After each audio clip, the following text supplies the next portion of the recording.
All right, so this is another way to do long division. I'm calling it the multiplication method. It's totally possible that there is another term for it. I actually learned it from a student, but I love it. It's really helpful for kids who struggle with the multiple steps, the not really understanding of long division, and we have to multiply, subtract, divide. All of that is just too much for them.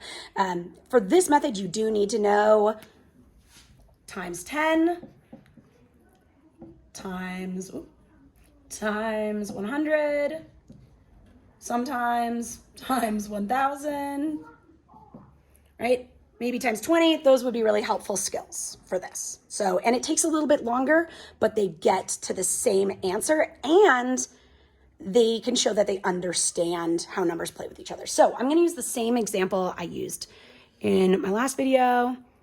We have, how many times does 4 go into 5,296, right? I have no idea. Let's see. So instead of saying how many times does 4 go into 5, what we're going to do is ask ourselves the big question. How close can I get from 4 to 5,296? Well, I know 4 times 10 is 40. 4 times 100 is 400. 4 times 1,000 is 4,000. I'm just going to stop there because that's pretty close. So I'm going to write 4,000 here. And then I'm going to make a bracket and I'm going to write times 1,000. I like to make sure our kids put the comma in, although my comma's not looking great, because otherwise they will get confused after a while when they're like, oh, 100, 200, whatever it might be. All right, so awesome. Now I'm going to subtract. Let's see. 6, 9, 2, 1. All right. So still, I can't do 4,000 because now I have a much smaller number, right? But I know that 4 times 10 was 40. 4 times 100 was 400. If I know enough, I could say maybe 4 times 200 is 800, but maybe I don't know that. So I'm going to stick with that. So 400. I'm going to put a bracket here and write times 100. And I'm going to subtract again. So 6, 9. Oh, I got to borrow. 12 take away 4 is 8. All right, I'm getting there. I'm going to move down a little bit so we can see it. You can see my nice chair on my table.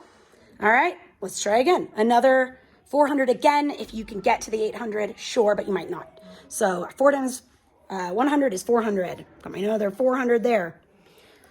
All right, I'm subtracting. Okay, 6, 9, 4.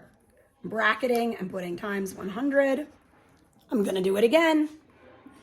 Minus 400. Bracket again times 100. That's what I got to get there.